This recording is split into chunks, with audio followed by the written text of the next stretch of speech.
আল্লাহ রাব্বুল আলামিন কোরআনুল কারীমের 8 নম্বর সূরা সূরাতুল আনফালের 30 নম্বর আয়াতে জানিয়ে দিয়েছেন وَإِذْ يَمْكُرُ بِكَ الَّذِينَ كَفَرُوا لِيُثْبِتُوكَ أَوْ يَقْتُلُوكَ أَوْ يَخْرُجُوكَ وَيَمْكُرُونَ وَيَمْكُرُ اللَّهُ وَاللَّهُ خَيْرُ الْمَاكِرِينَ আল্লাহ রাব্বুল আলামিন জানিয়ে দিয়েছেন তোমরা যখন সত্য বাণী মানুষের মাঝে প্রচার করবে, তোমরা যখন সত্য কথাগুলো মানুষের কাছে তুলে ধরবে, এই কোরআন থেকে তোমরা যখন কথা বলবে, তোমাদের বিপদ আসতে পারে তিনটি। কয়টি? তিনটি বিপদের কথা আল্লাহ রাব্বুল আলামিন জানিয়ে দিয়েছেন। আল্লাহ তাআলা জানিয়ে দিয়েছেন লিয়াসবিতুকা, তোমাদের এক নম্বর বিপদ হলো তোমাদেরকে জেলের মধ্যে বন্ধ করতে পারে। দুই নম্বর হলো আউয়া কাতুলুকা, তোমরা যখন সত্য কথা বলবে তোমাদেরকে হত্যার হুমকি দিতে পারে। তিন নম্বর হলো আউয়া খুরুজুকা, তোমরা যখন সত্য কথা বলবে মানুষের মাঝে প্রচার করতে থাকবে তোমাদেরকে আবারও হতে পারে দেশ ত্যাগ করতে পারে। কিন্তু তারপরেও তোমরা সত্য বাণী থেকে ফিরে যাবে না, কারণ এই কথাগুলো কার? আল্লাহ রাব্বুল আলামিনের। এজন্য আল্লাহ তাআলা বলেছেন যখনই কোরআন থেকে কথা বলবে, সত্য বাণী থেকে কথা বলবে, তোমাদের তিনটা বিপদ আসতে পারে। হয় জেলে ভরতে পারে, অথবা দেশ থেকে তাড়িয়ে দিতে পারে, অথবা তোমাদের উপর অত্যাচার জুলুম করতে পারে।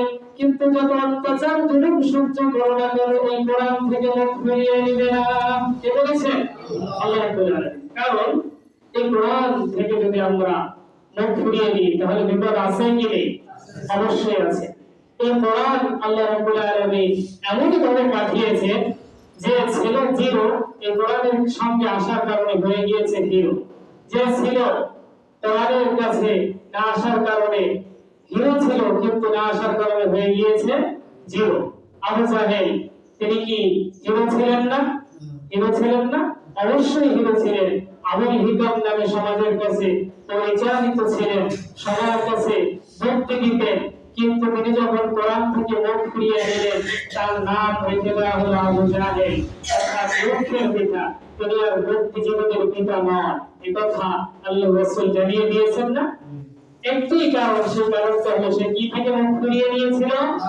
হেদায়েতের বাণী আল কোরআন থেকে মুখ ফিরিয়ে নিয়েছিল।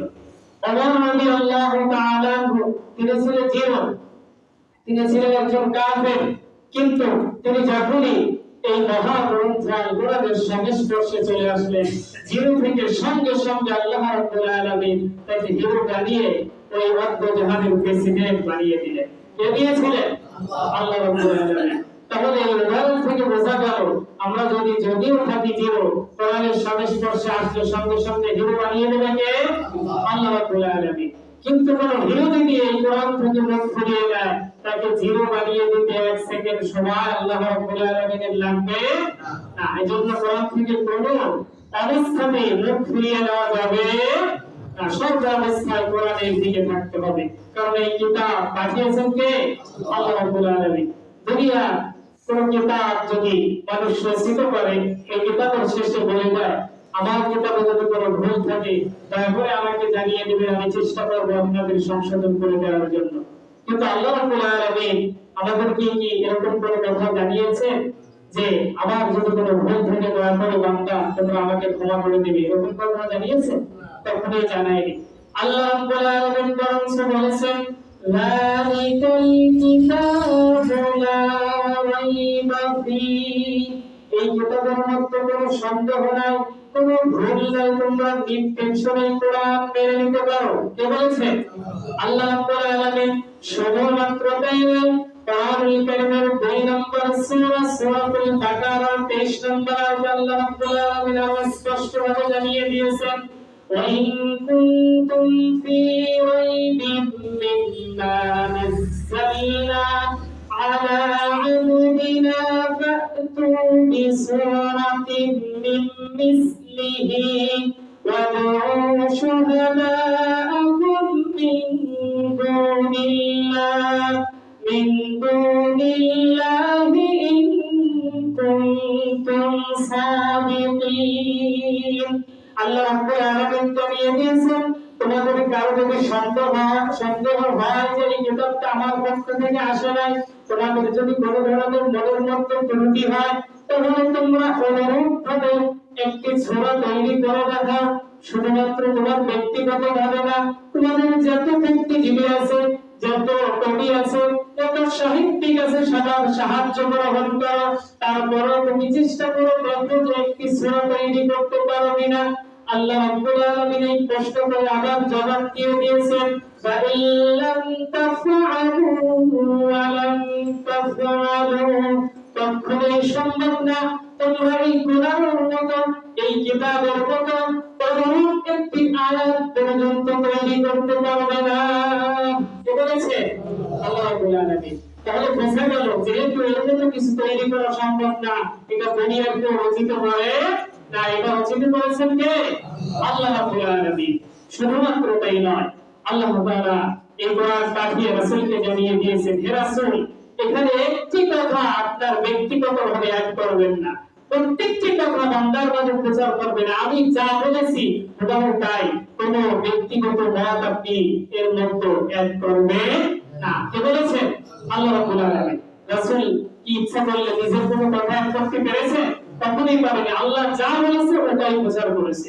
আল্লাহ রাব্বুল আলামিন কোরআনুল কারীমের 5 নম্বর সূরা সূরাতুল মাইদার 67 নম্বর আয়াতে জানিয়েছেন, ইয়া আইয়ুহার রাসূলু বাল্লিগ মা উনজিলা ইলাইকা মির রাব্বিক।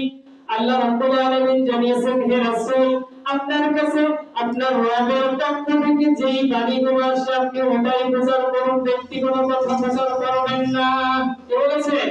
আল্লাহ রাব্বুল আলামিন। রবের পক্ষ থেকে যা আসে ওটাই শুধুমাত্র প্রচার করবেন, আপনার কোনো বানানো কথা এর মধ্যে অ্যাড করবেন না। কে বলেছে? আল্লাহ তাআলা জানিয়ে দিয়েছেন। তাহলে বোঝা গেল এই কিতাবের মধ্যে আল্লাহর বাণী ছাড়া, আল্লাহর কথা ছাড়া অন্য কারো কথা এখানে নাই। তাহলে এই কিতাব মানতে কি কোনো ধরনের ভয় আছে? কোনো সন্দেহ রাখা যাবে? কোনো সন্দেহ রাখা যাবে না। আরো আল্লাহ রাব্বুল আলামিন জানিয়ে দিয়েছেন, ওয়াত্তাবি' মা ইউহা ইলাইকা মির রাব্বিক ইন্নাল্লাহা কানা বিমা তা'মালুনা খাবীরা। কোরআনুল কারীমের 35 নম্বর সূরা সূরাতুল আহজাবের 2 নম্বর আয়াত আল্লাহ তাআলা বলতেছেন, হে রাসূল, আপনি অনুসরণ করুন ওই কিতাবকে যেই কিতাব স্বয়ং আল্লাহ তাআলা পাঠিয়েছেন। কে পাঠিয়েছেন? আল্লাহ তাআলা পাঠিয়েছেন। আল্লাহ রাব্বুল আলামিন বলতেছে তোমরা ওই কিতাবকে অনুসরণ করো। কোন কিতাব? আলিফ লাম রা, কিতাবুন আনজালনাহু ইলাইকা লিতুখরিজান নাসা মিনাজ যুলুমাতি ইলান নূর।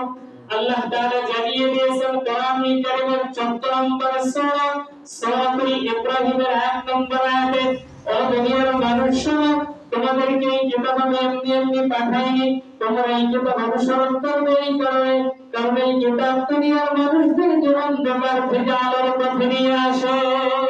কিসের দিকে নিয়ে আসে? আলোর দিকে নিয়ে আসে। যেখানেই ছিল অন্ধকার, সেই জগতে যদি কোরআন ঢুকে পড়েছে, ওই স্থানটা সঙ্গে সঙ্গে আলোকিত করে দিয়েছেন কে? আল্লাহ রাব্বুল আলামিন। কারণ আমরা যদি লক্ষ্য করি, আল্লাহ রাসূল সাল্লাল্লাহু আলাইহি ওয়াসাল্লাম যেই যুগে এসেছিলেন, ওই সময়টা কি ভালো ছিল না খারাপ ছিল? খারাপ ছিল না? অন্ধকারের যুগ ছিল না? ওই অন্ধকারের যুগে আল্লাহ তাআলা রাসূলকে পাঠালেন। 40 বছর পর্যন্ত রাসূল যখন দুনিয়ায় বসবাস করলেন, কাউকে কি তিনি হেদায়েত দিতে পেরেছেন? 40 বছর পর্যন্ত পেরেছে? কাউকে হেদায়েত দিতে পারে নাই। যখনই আল্লাহ রাব্বুল আলামিন আল্লাহ রাসূলকে মহাবিশ্বের মহাগ্রন্থ আল কোরআনকে পাঠিয়ে দিলেন, আল্লাহ রাসূল সঙ্গে সঙ্গে মানুষদেরকে হেদায়েতের বাণী পৌঁছে দিলেন। আল্লাহ রাসূল সাল্লাল্লাহু আলাইহি ওয়াসাল্লাম এই কোরআন দিয়ে যে সমাজ তৈরি করেছিল, যে রাষ্ট্র গঠন করেছিল, যে বিচার ব্যবস্থা তৈরি করেছিল, তৈরি করার পরে আল্লাহ রাসূল বলেছিলেন খায়রুল কুরুনি কারনি, খায়রুল কুরুনি কারনি, খায়রুল কুরুনি কারনি। আমার যুগই সর্বশ্রেষ্ঠ যুগ, আমার যুগই সর্বশ্রেষ্ঠ যুগ, আমার যুগই সর্বশ্রেষ্ঠ যুগ। এরকম যুগ আগেও ছিল না, সামনেও কখনো আর আসবে না। কে বলেছিলেন? মুহাম্মদুর রাসূলুল্লাহ সাল্লাল্লাহু আলাইহি ওয়াসাল্লাম। তাহলে বোঝা গেল কোরআন দিয়ে যদি সমাজ গড়া যায়, ওই সমাজ কখনো খারাপ হয় না, বরঞ্চ কি হয়? ভালো হয়। এজন্য কোরআন দিয়ে সমাজ গড়ার প্রয়োজন আছে কি নেই? আছে না? কোরআন ব্যক্তিগত জীবনে মানার প্রয়োজন আছে কি নেই? সামাজিক জীবনে মানার প্রয়োজন আছে কি নেই? রাষ্ট্রীয় জীবনে মানার প্রয়োজন আছে কি নেই? অর্থনৈতিক জীবনে মানার প্রয়োজন আছে কি নেই? এই কোরআন সর্ব অবস্থায় সর্বস্থানে মানতে বলেছেন একজন, তিনি কে? একমাত্র আল্লাহ রাব্বুল আলামিন।